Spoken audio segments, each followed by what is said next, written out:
Hello, George. Thank you for accepting my invitation for interview. Just would like to introduce you, and I would be happy if you will explain us more about what you're doing in financial and legal area. Understood. Well, welcome everybody. My name is George Mentz, um, and I live in Colorado, USA. And my background is interesting. It's similar to Mr. Gleb here in that I was a wealth management officer years ago. I am an attorney, a licensed international lawyer. I have an MBA or Master's of Business Administration in financial planning and international business. And I was formerly licensed with the SEC and the financial authorities here in the United States as an investment advisor. So I operated at a very high level dealing with high net worth individuals and working with them and their families to explain financial planning and wealth management concepts and to interact with them. And basically, financial planning is very similar to a wealth manage. I mean, excuse me, to project management in a lot of ways, and it's also similar to the wealth manifestation process that we have in this world of consciousness and new thought and mental sciences that a lot of people talk about. Now, I need to say, over the last 25 years, I have been a heavy student in the area of consciousness and new thought and spirituality and how they interrelate so we can have maximum potential or human potential, and also they could be better leaders, have better health, better better financial background. So it's basically about prosperity, abundance, health, and relationships, and love, and being okay with yourself. I did read some of the information about some of your books, and we've written on some of the same key issues, I believe. But I want to make it clear to the audience that is watching right now. I've written hundreds of articles. I've written probably about 60 books and audiobooks. A lot of what I write about is trying to help people and inspire people to get to where they want to go in their life. Now, I am not a super professional, like a lot of people who do a lot of podcasts and a lot of TV and radio and all that. I've done some of that, but I'm not. That's not what I do for a living. I offer education worldwide through a company called the Global Academy. So my company runs courses in about 40 different nations in areas of practical wealth management and accounting and leadership and all of that stuff. So I'm a business educator at heart, and I'm doing my best to give it away so I can keep it and help other people as much as possible. And that's why I'm here tonight. Yeah, very interesting. So basically, we may look at two areas of your expertise. First of all, most of my audience are people who, who struggle with financial issues. Mm-hmm. On the other side, uh, money as a matter does not exist in the nature. I mean, you cannot pay cash, I mean, cash dollars to cow for milk. You need to pay farmer because it's only the money is the concept which exists only in our mind and nowhere else.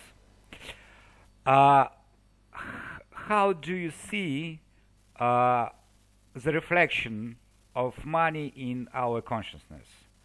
How can you touch it? How can you taste it? What is it? How we can deal with this matter from your viewpoint as a financial professional? Uh, you, I'm going to have to say this out loud that I was raised by people who were from the World War II era, and they had a, a mind of a and scarcity and frugality, and that's being frugal is good. But what I'm saying is that my mother and father didn't know how to be wealthy or feel wealthy. They just knew how to save, and they were good at doing what they did. But I think that getting the mindset that we all deserve to have an abundant life is the most difficult challenge for many people, men and women, to believe, to earnestly and sincerely believe that you deserve to have a good, happy, healthy, abundant, and prosperous life. And on a conscious level and also on a subconscious level. I've read some of your works, and it's very similar to mine. There's a wall between the consciousness and the subconsciousness, and learning to allow these new beliefs of worthiness and acceptance into our heart and our mind and our soul is a difficult challenge for many people. But once you really start trying and you make it your intent, you have the intention to develop a consciousness of abundance and prosperity. Once that intent is in you, it's like a seed of faith, and it begins to grow. But we have to continue to practice making sure that our dominant thinking and our dominant thoughts are focused on what is good and what is prosperous and abundant in life. So that's the short description right there. Okay, great answer. I like it. So, if we are talking about this resonance with money, so we need to basically focus all our consciousness, all our subconsciousness, our soul, our body, to resonate with this frequency of money. Can you advise how you usually do it? How you resonate with this? How do you feel the money? And how you are going for it? I think I've read many writers. I've read hundreds of books of famous people who have written in this area, and a lot of the books begin in the same way, that we have to learn to prune and let go of the old beliefs and the old thinking and all the stuff that stands in the way. So we have to decide as individuals, we must make a decision and become willing. It's not just like willpower, it's a willingness. We have to become willing to allow a new life to come in to our heart and mind and soul. However, the challenge is many of us in our youth become very bottled up with emotions, fears, angers, anxieties, and it's all bottled up inside of us. So many of these great writers have written over the last 100, 125, 140 years that we need to learn how to prune or let go of these anxieties and fears and resentments and all of that, and these negative beliefs that keep us from going to the next level in life. Now, if you read, I know that you're a master in these areas, and I can, one of the things I'm good at is boiling things down, taking things down to the simplest level. And there's this cup here, for instance. There's something in this cup. There's two ways to change what's in this cup. We can empty it, and that's an emptying process, or we can continue to fill it with clean and pure water and love and everything else, and eventually whatever's in this cup will overflow out of the cup. So there's two ways, and even in ancient India, they talk about filling and emptying. There's two processes. Either one works, but also, just like I was in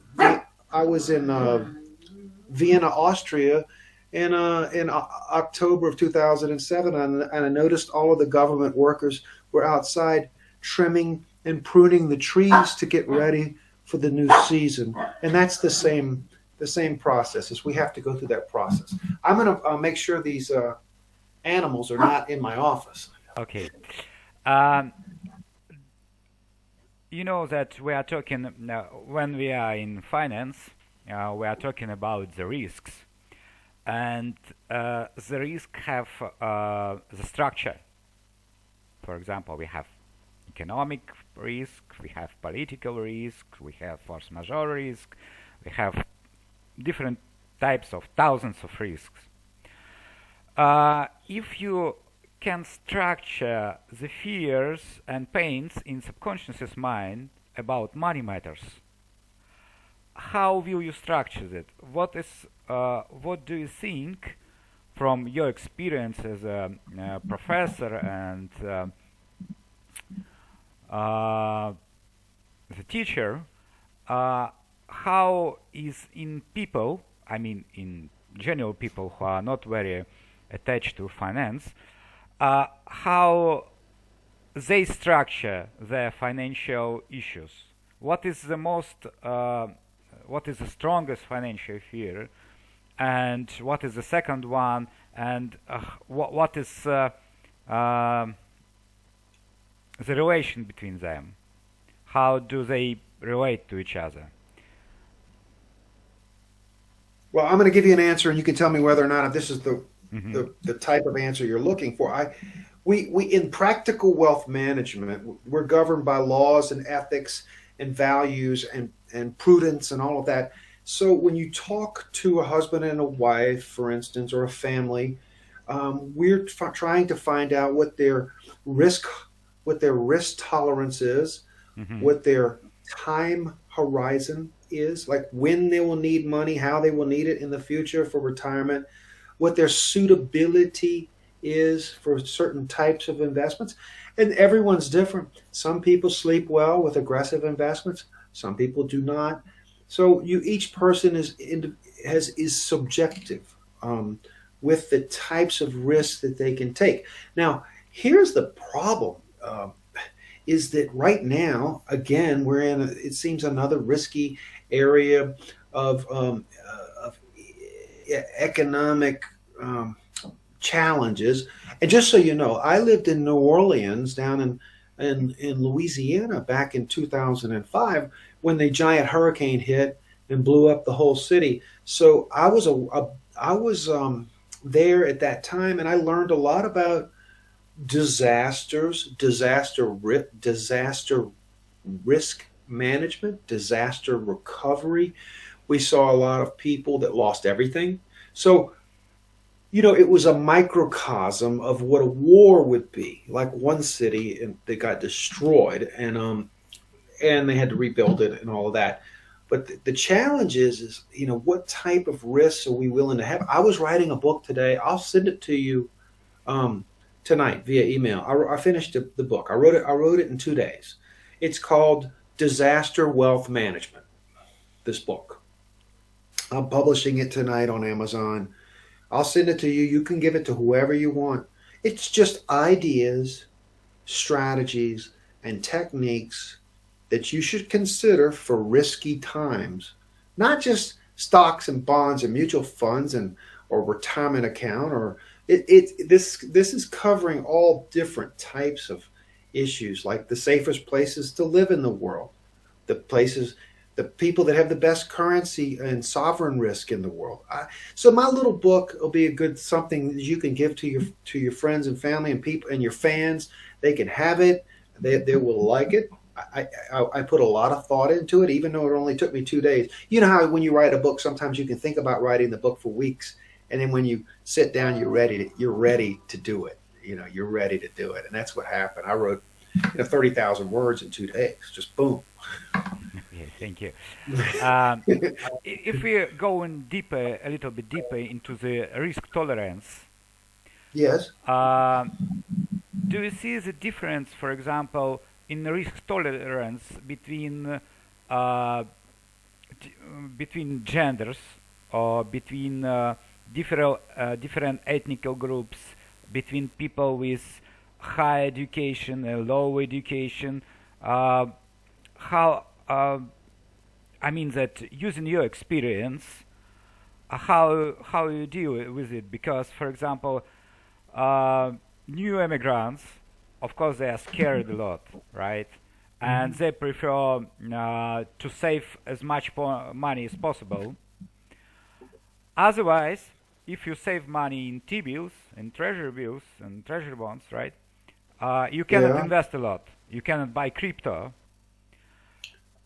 On the other side, there is guys, teenagers basically, who are very well in crypto, and they don't want to invest, they don't want to listen about T-bills because they give actually almost no return, or return is equal or less than equal to inflation rate.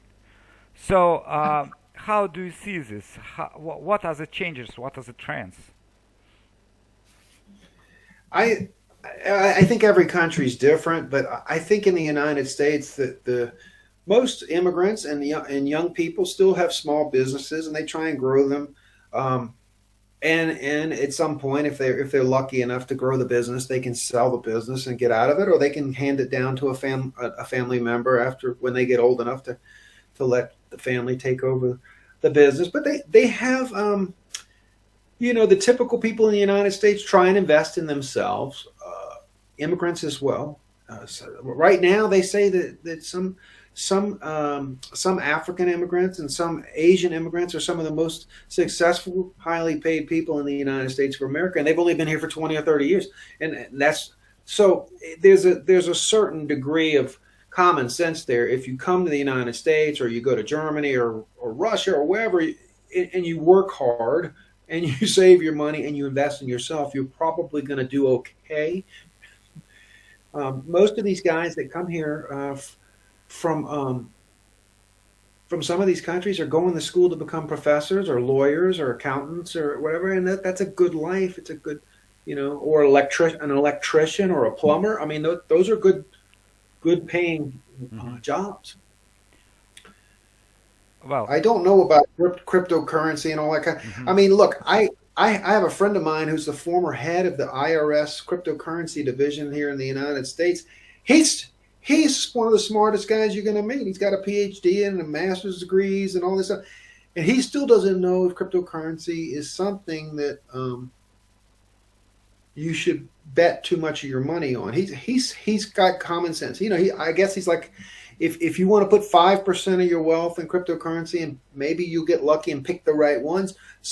It's just like me in 1997. I put money in 20 internet stocks, 20 internet stocks in 1997. 10 of those internet stocks went broke, and the other, like completely broke, like zero. Yeah. And the other 10 would be worth $20 million today if I still had them. Yeah. Okay. But I sold them after I doubled my money. I didn't know I didn't know Amazon was going to go up 10,000 times or something like that. Nobody knew that. I just happened to I had 100 or 200, maybe 200 shares of Amazon in 1997. That's worth like $2 million today or something like that. It's just, and that's a, $3,000 investment or $4,000 investment. So the best place, I can tell you, and you know this better than me because you were an investment banker, the systematic investing of money into the stock markets, into blue chip stocks over time is the single most proven way to build wealth. That's a blue chip quality or a blue chip dividend, blue chip growth. It doesn't really matter. I met a guy. I had dinner with a gentleman at the hotel down the street, 5-star hotel right down the street here. And this is a 75-year-old man. He said, yeah, in 1965, my parents died and they left me $40,000. I put it all into blue chip dividend stocks. And this is $40,000. And he said, I get $800,000 a year in dividends today. But that's 1965 or something like that. It's a long time ago. Yeah. But he was still alive, and he was talking. He's like, I never sold that stuff. Okay. And I'm sure if you did the same thing in Germany or Russia or China or wherever, you'll end up in the same shoes. Or India probably too. I know that situation is changing. Yeah. As far as I know, for the last 20 years, the return on bonds are higher than return on stocks. It's against all our knowledge about corporate finance and investment banking. But Yeah. yeah, if you want to get stable, high yield return, it's better to invest in bonds rather than in stocks. Well, we have in the United States we have closed-end funds that are high Hmm. yield. We have real estate investment trusts that are high yield. We have MLP, master limited partnerships that are high yield, and then we have BDCs, which nobody talks about, business development companies, which are high yield. Those four. Hmm. Now, you might say, if you're in Germany, you don't want to own these things because they'll tax them at 40%. But if you own these things inside of your deferred account, which is a retirement account, it's not taxed until you Hmm. take the money out. Yeah. So it just depends. If you have that compounded growth within a deferred tax account, and you're getting high yield, and you have some upside in the stocks, I mean that's it's not even aggressive. It's pretty solid stuff. However, a lot of it that what I talked about is based in real estate, financials, and oil and gas now, or energy. Mhm. Those three areas are the ones that pay out the most. Yeah. Okay. The question about wealthy people mindset. What is the difference from your experience again, from your clients? What is the difference in the mindset between wealthy people and medium and poor people? How do you see it?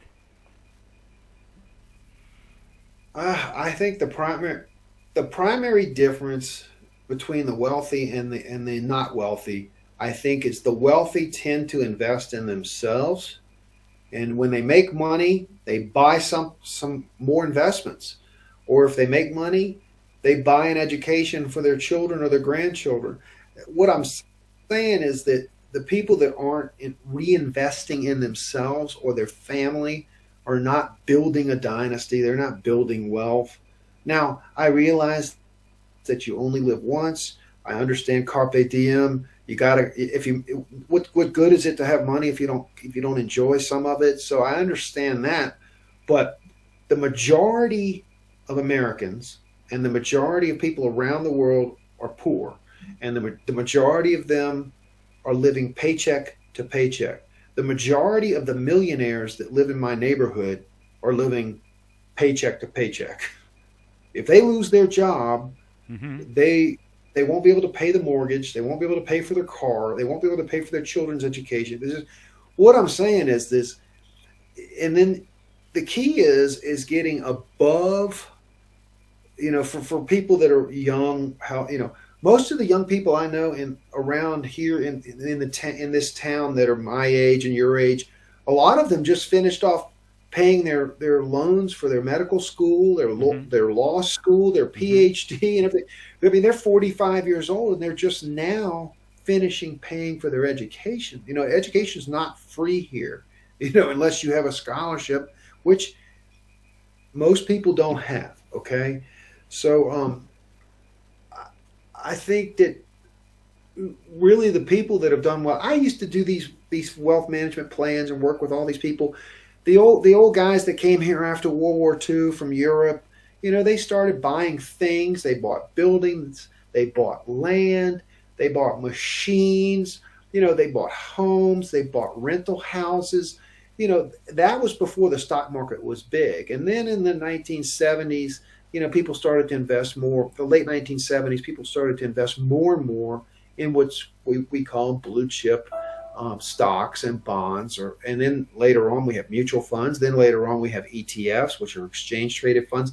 So it's a lot easier to invest. The costs of investing have come down greatly. I mean, the average cost per trade when I got into the business in the 1990s was $150 per trade. That's if you call them and say I need 100 shares of Microsoft, they'd charge you $150. That's not. I mean, everything is. A lot of the things we buy today or even though inflation is crazy right now, it's the Hmm. worst I've ever seen it in my life. A lot of the things we buy are still cheaper than it was, 40 years ago. Like the cost of a trade of stock, or the cost of a T-shirt, or the cost of some undergarments or something like that. They're making all this stuff in Indonesia now. So I mean, you know what I'm saying? It's some of these things we do are just cheaper, and some of it's not. Well, you raised very interesting questions about degrees, about education. For the previous century, in the previous century, the education was like a must. If you want to be rich, you need to be a lawyer, you need to be an engineer, you need to be a doctor. And in this case, you are at the end of your life. You'll definitely get a good house, several kids, car, maybe two, yeah, and some pretty-looking bank account. Yeah. Right now, you have said that people who got MBA or PhD to the age of 45 just repay their loans, and basically, if taking net assets value, basically you are very close to zero. Also, I analyze Forbes list with about 1,000 billionaires, and understood the very interesting idea that only 25 of rich people, I mean people that are in the Forbes list, got MBA. I mean that right now, what is more important? To get an education or get this right mindset and get this interconnection with the abundance of the universe. What do you think about this? In my case, and many others, I think the most important thing is to develop a consciousness of abundance and a consciousness of worthiness. Mm-hmm. For some people, they don't have that problem. Like there's some people I know that are athletes. They know what they need to do to get from point A to point B. If you do the work, you do the training, you do the preparation, you do the mental work, you go through your mind about how you're going to do something during a competition, or how you are going to react, or how you're going to respond defensively. But I think for the average person like you and me, I think we really have to dig deep and to find out what we're really interested in. I mean, because I think for most people, they have no idea what they want to do. They have no idea what they want to be, and they have no idea what they want to have.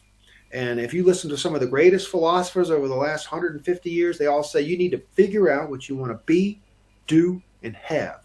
And I've heard some, I'm not saying anything bad about religion, but I've heard some religious guys who are prosperity-oriented religious guys, and they say, I don't want to be part of any religion that doesn't want me to be, do, and have what I want to have in my life. I mean, I want to be in an organization that's teaching me how to be the best I can be, how I can inspire other people, so I can learn how to fish, teach other people how to fish. It's a whole cycle. But I think there's probably, half of the people in the world just have, Brian, I think Brian Tracy, a famous human performance guru, Mm-hmm. I think he said that only 2%, he said 1%. 1% of most people will get a plan and dedicate themselves to a life plan. I mean, and I think they did a study at one of the top schools in the United States years ago, and they took all the students who had a plan and wrote down what they wanted to do with their life, and they tracked, and the other half didn't have a plan. And the ones that had a plan were like 10 times more successful than the ones that did not. So planning is key. If you look at wealth management, if you look at project management, they're the same as almost a military mission. And that is, we in project management and wealth management, and also in prosperity management, we have to look at the problem, we have to analyze it and diagnose it and find out what the problem is, And then we need to find the solutions for the problem and get a plan. So we plan the solutions. This is exactly how project manager works. And then we implement the plan with the solutions in it. And once that is implemented, we make a decisive commitment to implementing that plan mentally and physically and taking action. And then we can change course or make corrections as we go along. They call that continue. You monitor it. That's step 4. And then step 5 is continuous improvement. So that's the 5 steps of project management, wealth management, and prosperity management. They're the same thing, but a prosperity guru might tell you you need to sit down and write down what you want, visualize it, and learn to mentally be that thing, have that thing, have it in your mind like it already exists, and capture that the essence of it, the feeling of it, the senses of it, the smell, the taste, the sight, the hearing. All of it relates to this potential futuristic thing, person, place, or thing, or desire that we have, and we want to harness that mentally into our bodies. From a Asian standpoint, we want to harness that feeling, that essence of having it in our entire set of energy centers within our body, if we can. Not everybody wants to do that, but if you could do it in your heart and your mind, that's good. That's a good start. but if you can get it from head to toe, that's even better. Yeah, because you start to resonate on this energy of abundance, or of this feeling of abundance. However, I know that mass media supply us with very bad news. Our work, our business, supply us with plenty of fears. All our neighborhood, all our friends are also, and relatives are also supply us with heavy news. So, what is your personal approach? How to deal with all these fears, and how to stay on this way of abundance, on this feeling of abundance, on this energy of abundance? I do feel that if you're new to this, to this abundance and consciousness, that we're types of this type of work and the exercises that we're talking about, if you're new to this, it may require you to do several things, and you may have to separate yourself from people who are negative, who aren't supporting you in your dreams. You may have to do that. Now, I'm not telling anybody to go get a divorce or separate from your loved ones. Or what I'm saying is that if there are people that don't support you in your dreams, and you really think there's something you can do, and you earnestly believe you can do it, and they're not supporting you, you need to stay away from them for a while. If you're reading, they joke about when you're a child, you are what you eat. We are what we feed ourselves. Sometimes you might have to turn off that internet news that's not healthy and happy for you, or maybe quit reading the newspaper, or quit watching that television show. There was a process in my life where I ignored the news. I ignored the media for probably a year and a half or two, because I wanted to work on myself. Okay. I wanted to work on myself from the inside out. And many of us are esoterics. That means it's an inside job. We have to build ourselves up from the inside out. And that means it's just like, I'm pretty sure that you go to the gym. I still go to the gym, but I'm 57 years old. But what I'm saying is, it's an inside job. And the gym, you go in the gym, you do a couple of reps with each body part, and you work on it. Over time, that's adding like one tiny sheet of paper of muscle to your body. And you have to go to the gym like 100 times before you can put on some, change. But after, 3 to 6 months, people look at you and say, you look different. You've changed. You've changed your entire body from head to toe. How did you do? And you don't even know. You look in the mirror, you don't even see it yet, because you're not even aware that you've changed yourself so quickly. But that's how fast it can happen. So, 3 to 6 months, and you can change yourself from the inside out and get a whole new awareness, a whole new set of imagination and skills, a whole new set of work ethics, letting go of the bad habits and embracing good habits that are healthy for you and your loved ones. So it can happen very fast, but focus on the basics. That's what I'm trying to say.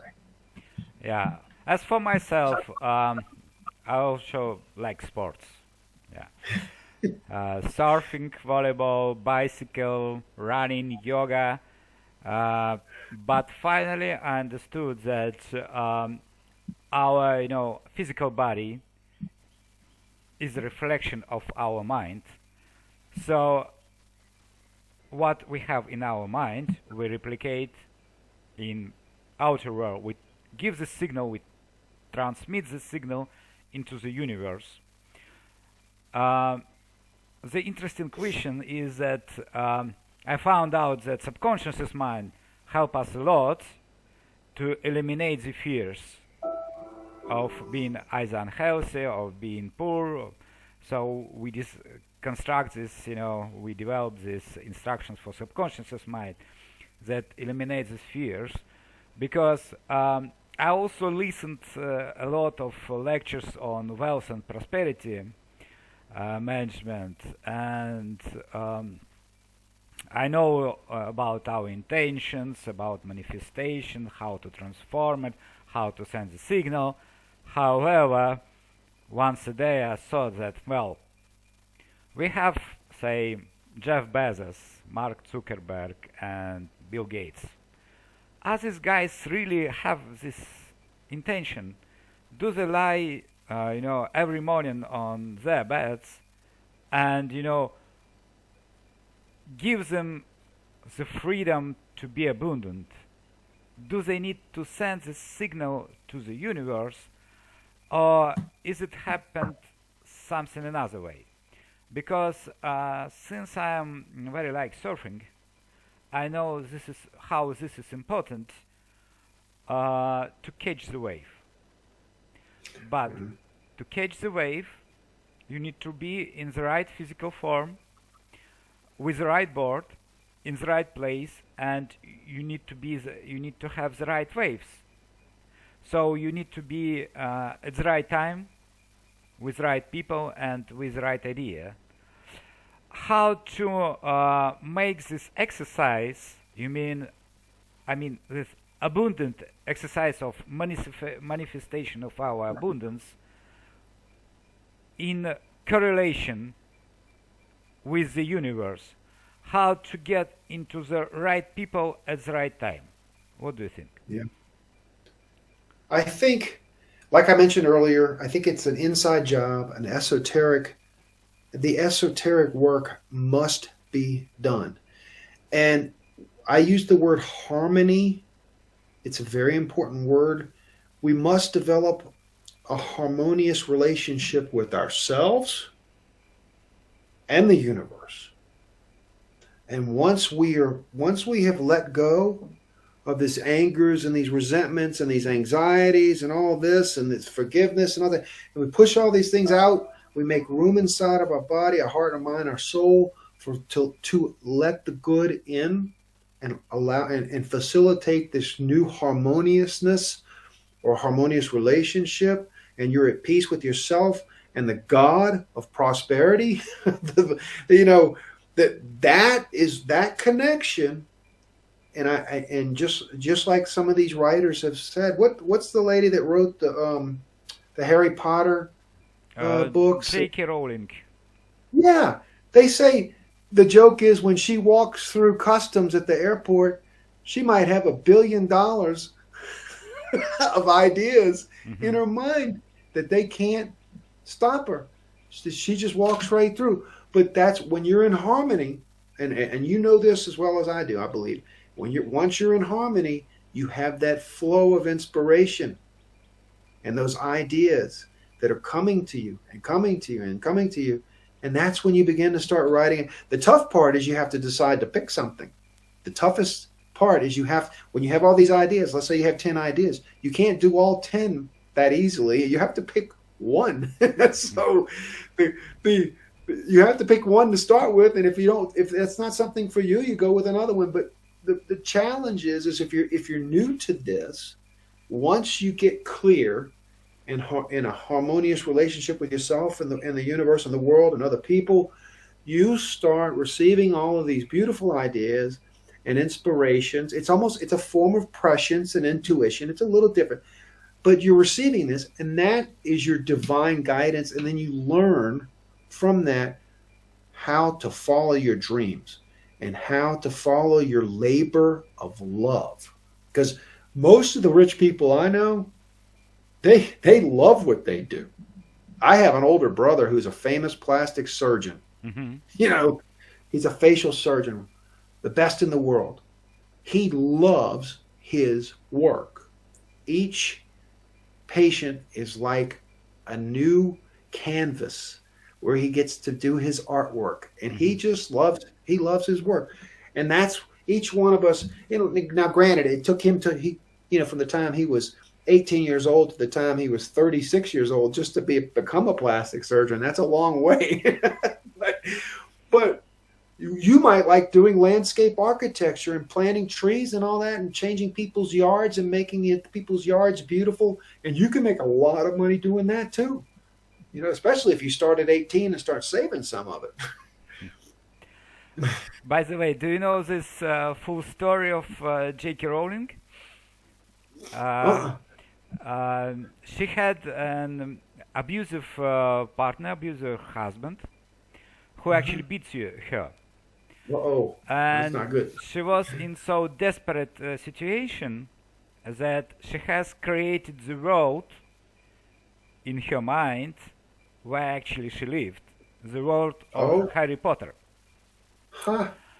And she was so desperate because he stole her Harry Potter 1, this book, and she finds this book inside his things and copied page by page on her work, and only by doing this he saved the actually first copy of Harry Potter.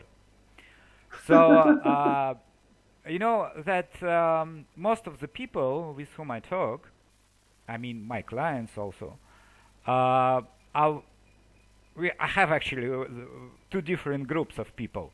First one is people who are already quite wealthy, who reach a lot, and they stuck into the career, into the business. They need something new.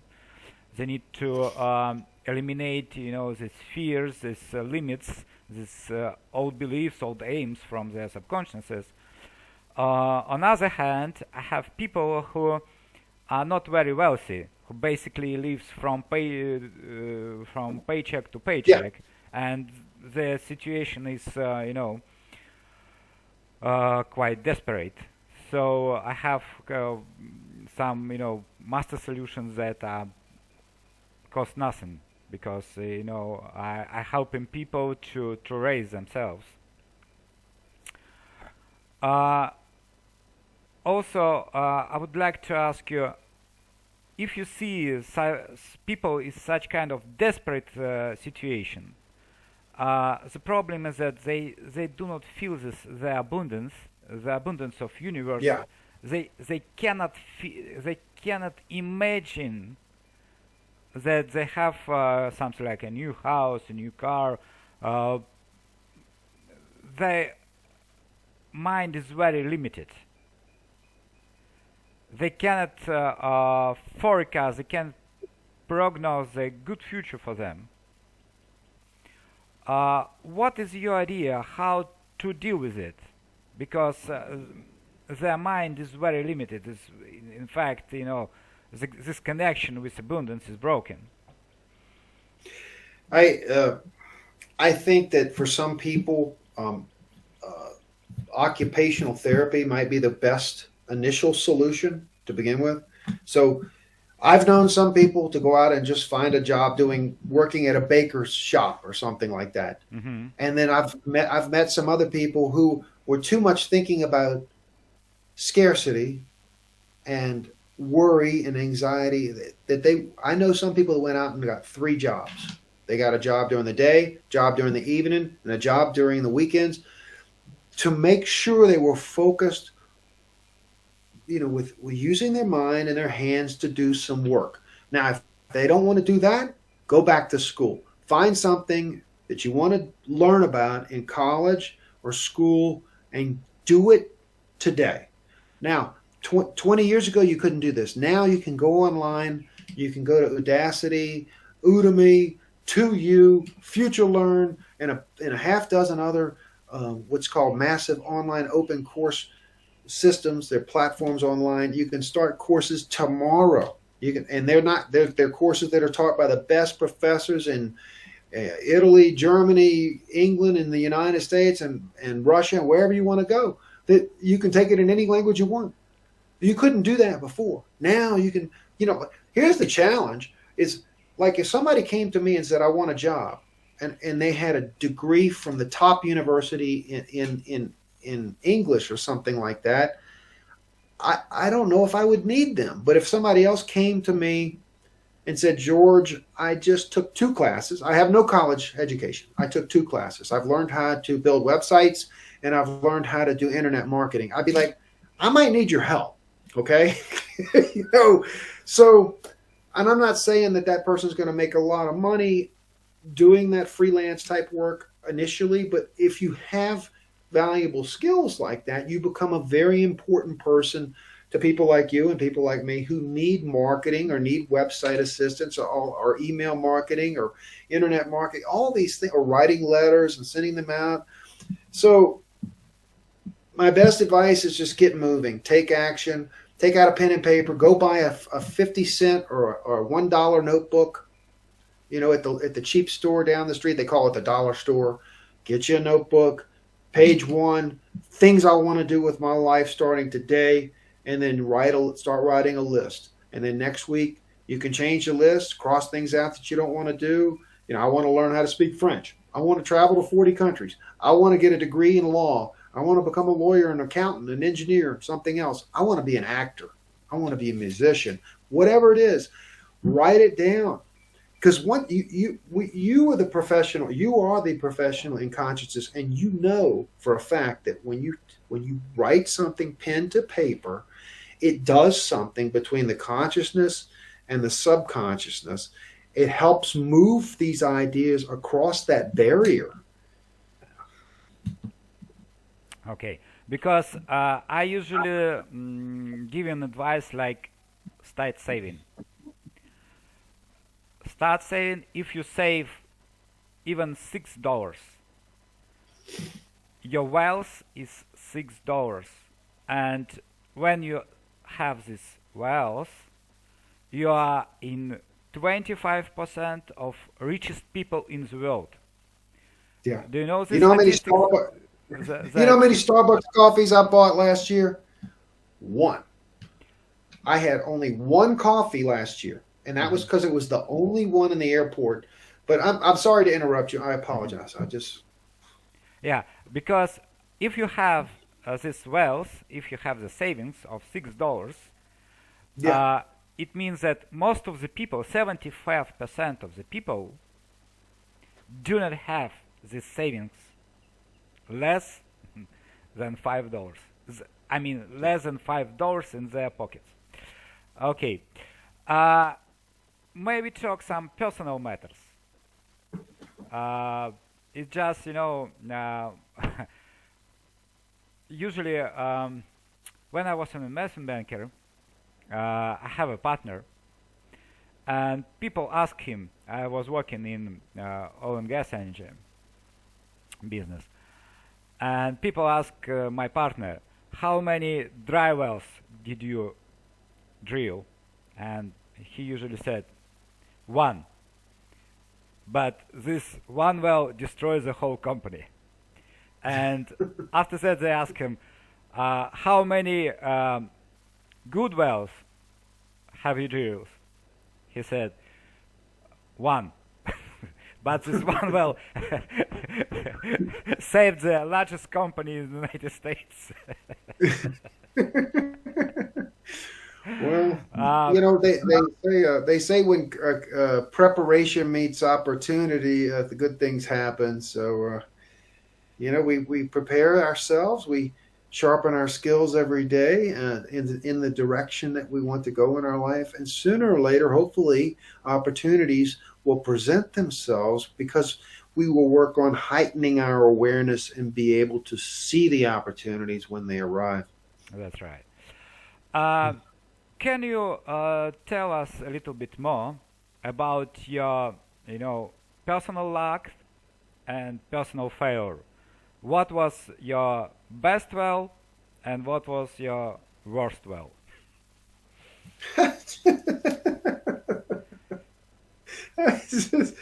Well, the best thing that ever happened to me was meeting people like you at a young age. Hmm. So I'm 57 now. I met some people like you when I was 26, and it changed my life. It fundamentally changed my life. They taught me how to live. They taught me how to take care of myself physically, mentally, and spiritually. Okay.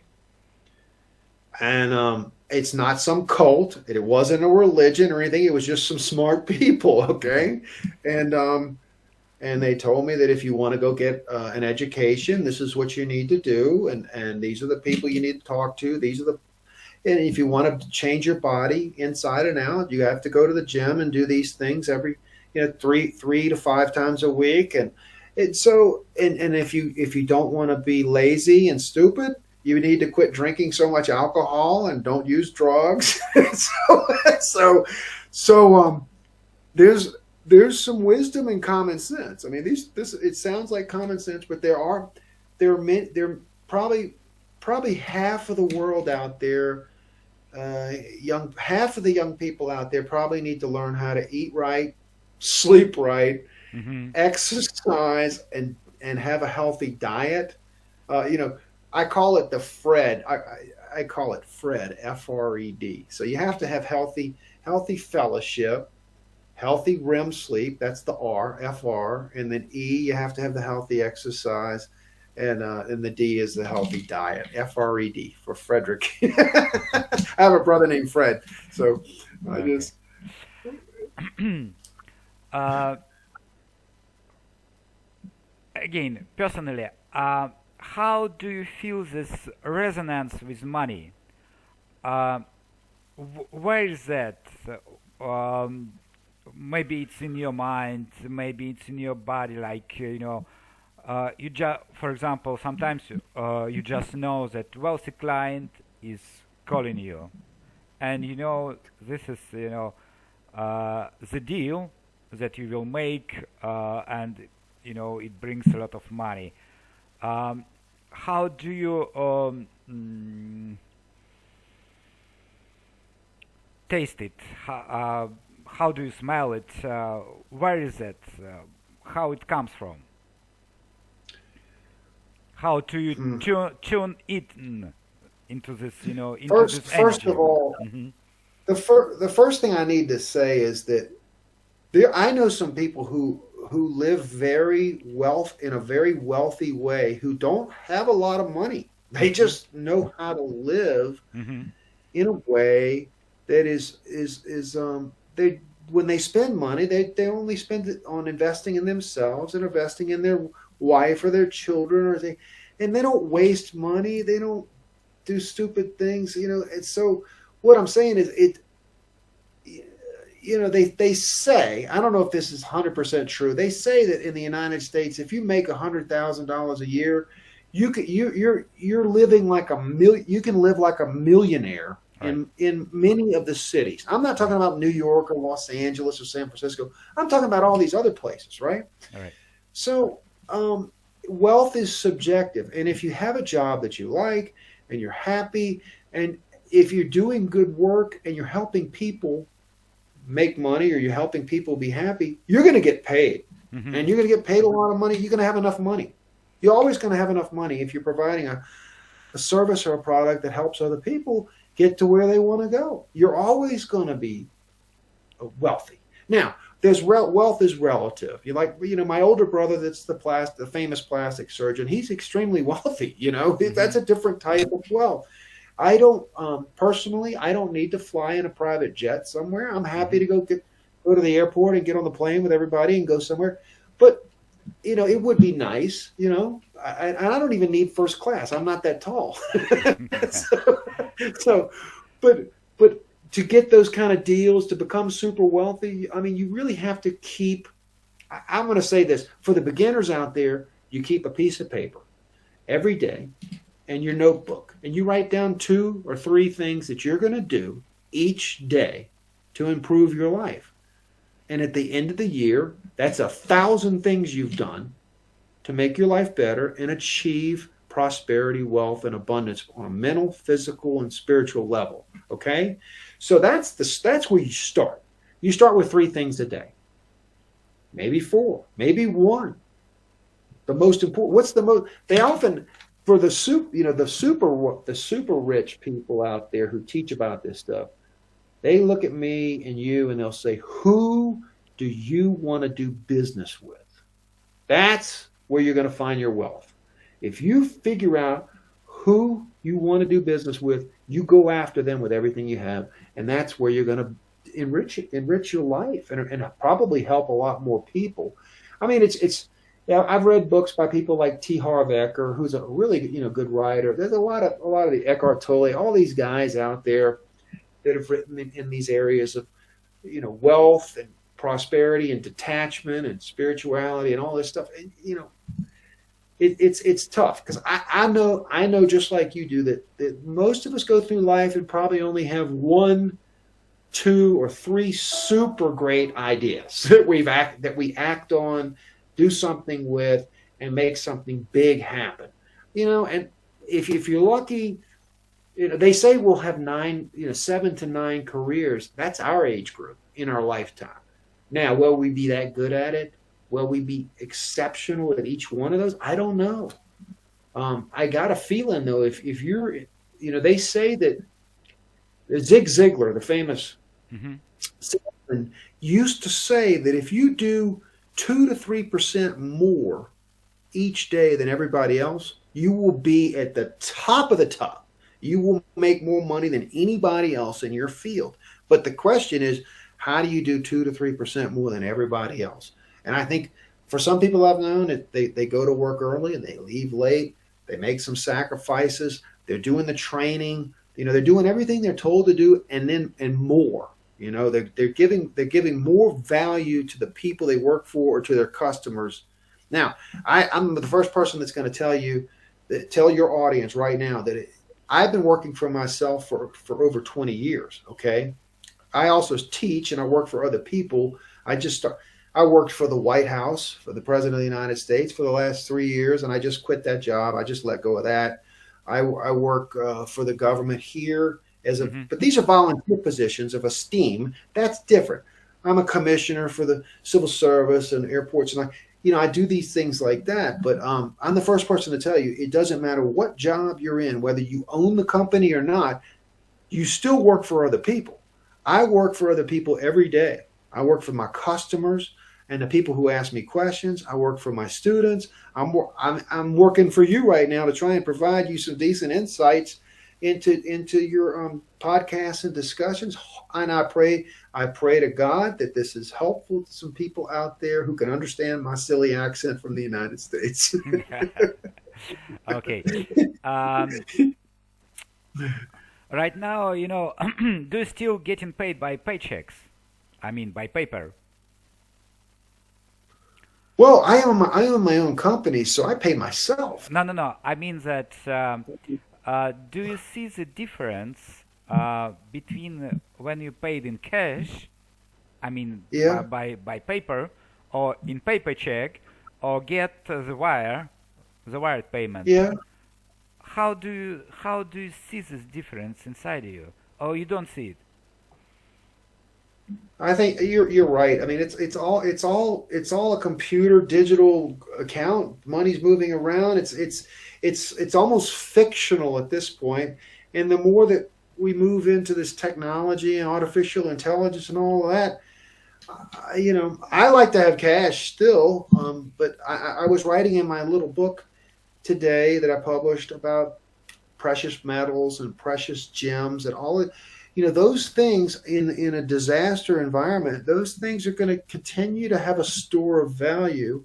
I also like certain cryptocurrencies, but there's no guarantee that any of that is going to be extremely successful. I mean, I guess it's all still doing okay. They say that some cryptocurrencies are limited to a certain amount, and you can somehow get crypto, mine it, and all that. With some of the different cryptos. Look, I don't know about all that stuff. It continues to grow. All of this types of store of value. But you're right. It's 100% digital. It's 100% computer generated. The ledgers are all in the cyber world and in the cloud at this point. I imagine there's people out there that can probably hack a system and make billions of dollars in a heartbeat, and nobody would even know if they're smart enough. I mean, there's probably some 16-year-old guy in Moscow right now who knows how to do things that none of us know how to do. I mean that the world has changed. I mean, Yes. about before the period of money, we just getting our wealth in something feasible, like crops or milk or cows or jewels or gems. Yeah. Later on, yeah, the matter of wealth, and you need to store it. You need to store it in in the basement. You need to have something like a storage facility. That later on, the feeling of it has changed because we were introduced by coins, and coins were easy to exchange. It was light rather than as stones or gems or spices or cows. After that, we got one more transformation. I mean, we start to get paper money and paper bills, right? So we exchange, cash. We exchange checks. Right now, we exchange, the wire. Yeah. I use crypto a lot, for example. There are plenty of different things about that, good and bad. Yeah. From my point of view, as a financial, crypto does not need to exist. There is no point to exist for crypto. However, these jigs have created, the world money, the global money, Yeah. that are traded everywhere. Yeah, and it's some kind of new idol for the most of the people. It's a religion, it's a sect, it's a cult, whatever. It's a funny thing about it's happened. I mean, on your personal level, how does it change? I mean that, for example, you signed a contract with some company, you are getting paid by the paycheck comes to your mail, and you open it up and you feel something like a new dopamine is coming into your veins, into your body. On the other hand, when you get in electronic transfer, you get some money on your balance, on your bank account, do you feel the same dopamine or not? I do. I mean, it's all when people open their phone or open their computer and they see a certain amount in their bank account, it gives them a sense of reality. They believe what they see. So I think that's where we are in this technological world. I've in my drawer right here in one of these desks of mine, I have a stack of money this big. Yeah. And it's money from Germany after their economy collapsed. Yeah. But it's beautiful money. Yeah. It's beautiful money, but it's worthless. It's from the 1920s, I think. So, but I wrote an article less than a year ago about cryptocurrency, and I believe it. And my article was good. It was about how it's going to be around forever. Blockchain's going to be around forever. And a lot of because I'm a wealth management guy and a tax-oriented mindset, that I understand. If you look at the difference between merchant accounting with Visa, MasterCard, American Express, you look at cryptocurrency, that you read about these people who believe in cryptocurrency. They like it because when they get their money, it can't be taken back. And like if I pay somebody with a credit card and they don't provide something, or I don't like them and I want my money back, I can ask for my money back. Mm-hmm. But the crypto, the money once the money's in your account, it's in your account. I mean, that's the beauty of it. And I believe in these clearinghouses. Like, like 5 years ago, I got a call from some Arabians, and they were working on a crypto clearinghouse, Mm-hmm. an exchange center, and they couldn't. After about a year, they couldn't get it to work. but they had to let go of it. But Coinbase and all these other ones are out there. They're still working. Mm-hmm. But the funny thing is, they promised me, I think 100. Not Bitcoin. What's the other one? Not Litecoin. The one. ETH, Ethereum, Ethereum. Yeah, yeah. They promised me 100 Ethereum for my work, and I never got it. But I wish I had.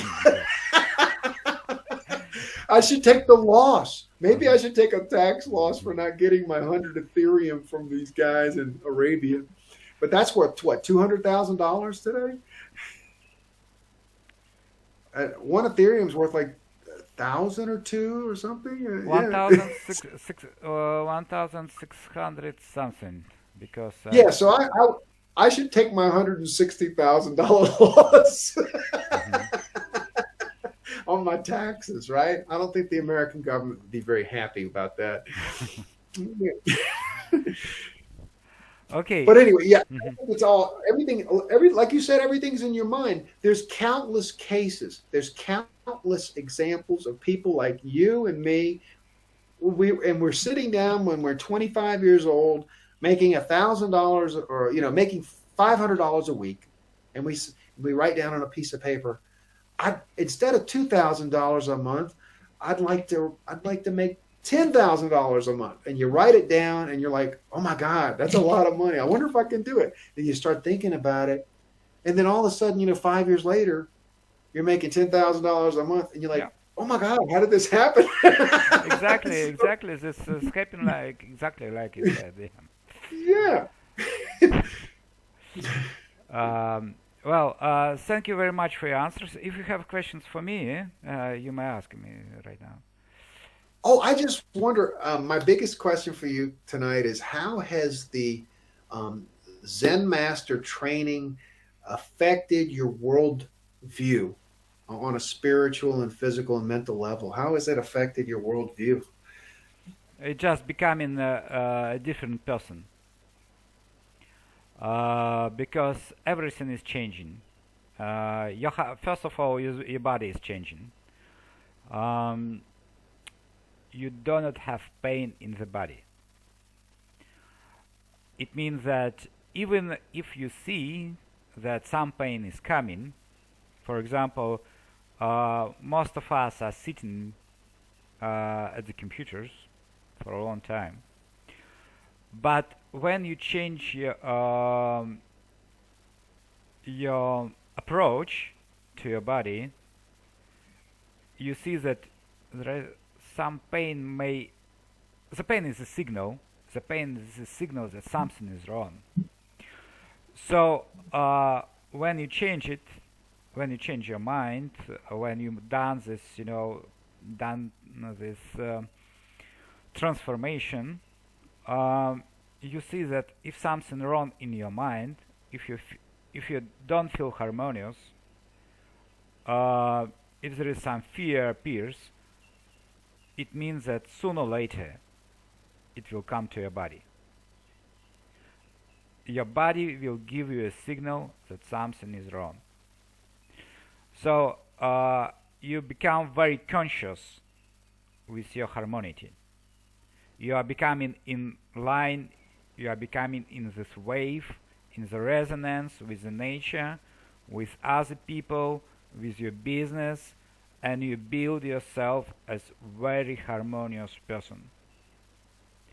After that, you see that you need to be very conscious. every word, every action, every thought is changing our world, and it's changing the world around us. It's changing our universe. It's changing our reality. So you stop, use use Zen, and you stop thinking. After that, you see every thought, and every thought has its meaning, because you know that the thought will change the world. This thought will change the reality, and you are filtering this thought. If you see that that thought is making positive changes, that you like it, and it makes you more harmony into this world, it means that you need to think more about it. You need to look at this side. You need to ups and downs, right, left. You are yes, look from different points of view on the same thoughts. Like this decision to make the podcasts, to make the interviews, is because I'm very tired of fools. I'm very tired of idiots and cretins. It's like, the simple example, it's our international flights, or even, internal flights. We spend the same amount of time to go to the airport, to go from all the security, check-ins, takes 4 or 5, passports check. Custom, company, everybody is checking our passport. Why? It's just because in 2001 somebody makes this, at 9/11, somebody makes this huge disaster, and a lot of people. It's this 9/11 disaster has created the huge industry of security in the airport, and it eats our time, and it eats our money. However, on the other side, we know that to the probability to die from the terrorist attack is less than probability to be eaten by the shark. It's less, 1%. On other side, the level of heart infects or insults, is almost 99%. I mean that we got these fears. Some people, are very smart. I have to agree that very smart people, they sell us this fear at our own energy, at our own consciousness, at our own time, at our own money. I mean that we are paying for these fears. So, and this is just one thought how we can change the world. Just to give more harmony, to give more love to this world. This is the only way how we can change it right now. We start with the word. After that, we will come to some actions. And also, as for personal transformation, the largest work that I've done on myself, it was the work with my subconsciousness. Because I saw huge amount of different fears, concepts, stereotypes, pains, stored in my subconsciousness, living there. It's my energy, it's my time, and giving me the wrong signals. So for myself, I would recommend everyone to start their self-development work with subconsciousness, because this is our servant. It's very reliable, and it's incredibly powerful. The simple fact is that our consciousness can process 2000 bits per second, and our subconsciousness can process 4 billion bits per second. It means that our subconscious is 2 million times more powerful than our consciousness.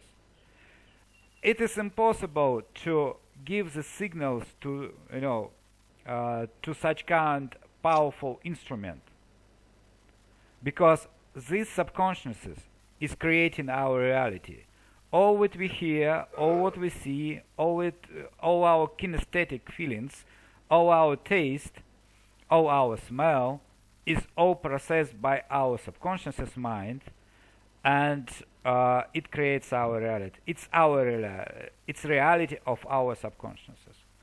On other things, all what we do, I mean, all the body movement, even the body movement, I'm not talking about mind, all the body movement is managed by our subconscious, because when you, for example, move your eyes or move your head, you don't need to give the signal to your, on the conscious level, you don't need to give the signal to your head, to the muscle, to move this direction or that direction. You do it subconsciously. Yeah, this is managed by your subconscious mind. This is, 5 minutes about subconscious mind power. Well, the only thing I was going to leave you with is I had studied some books, 2 or 3 years ago about consciousness, and some of the books were on magical aspects of consciousness. Some of the books were on chaos, magic, and different stuff that I've never really read before. But a lot of these things, a lot of these authors were talking about exercises, both physical and mental, that you can do to help change your beliefs, change your views, and change your thinking, change your dominant thoughts. And I agree with you that your thoughts and actions change your reality. And also our worldview affects the way we perceive, our spiritual condition affects the way we perceive our world, our worldview and how we perceive life. And our condition and our worldview affects our experience. Does that make sense? So I think people that are more harmonious inside and out and more at peace with themselves have a completely different experience of life. They see life differently. And I think if I have to convey one message to everyone out there, is if you can decide to see life and perceive life in its highest meaning in the best way you can, you try to experience life in the best way you can, in a sense where you see something and you see the good and the good and in whatever in other people, places, and things. Try and see the best you can in other people. That'll change the way you experience your entire life. And if you change the way your resonance, like you said earlier, and your harmony on the inside, it will change your entire experience of life on a day-to-day basis. It'll change your energy levels. It'll change your awareness. It'll change your happiness. Your ability to laugh and to love and to listen and to learn. I call those the L's. The L's. Loving, laughing, listening, learning. All those things. There's a lot of good words like that. But when you're right with yourself and you're right with the universe, life is just better. Yeah, absolutely. And also, for example, most of the people have past traumas.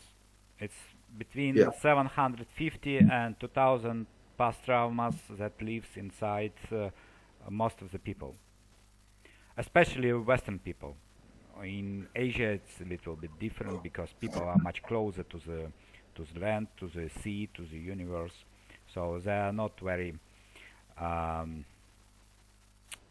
not very stressed, not very aggressive like people in Western world.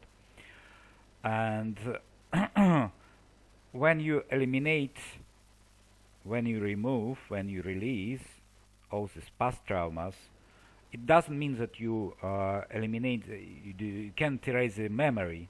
You cannot change the past because past does not exist, but you eliminate, you remove this negative emotional charge, and you become more happy, you become more harmonious, your cognitive abilities, capacities are growing, you feel more, you see more, you are not blocked, and also you become more relaxed. Your energy, I mean, on physical level, it's blood, is flowing much better. You have better pressure, um, you have better health because you remove these blocks from your body, and your body is restoring much more quickly. So, in terms of self-development, subconscious mind is the best, um, mechanism, best instrument that we can use. Okay, I see that it's quite quite late already, and you need to go to take some rest. Thank you. Well, thank you so much. Yeah, for the interview, and I'll send you the copy of it, so you may use it in your interviews.